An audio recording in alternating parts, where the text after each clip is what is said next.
With the CSV from Propte.com, you can create a PnL report in Google Sheets.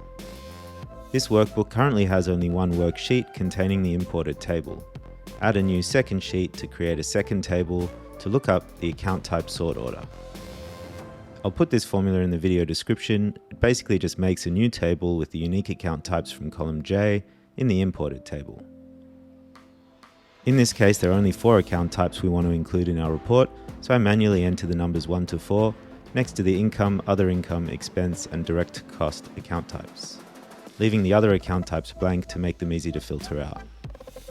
Switch back to the first worksheet with the imported table and add a new column to look up the account type sort order.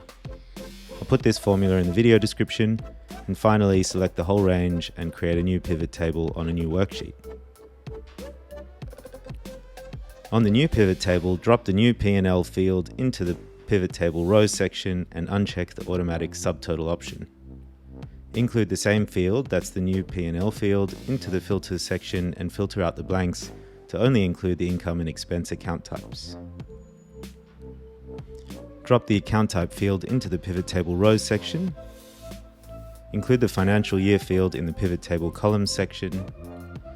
Drop the net amount field into the values section and select the currency formatting for those values. This is the final report table.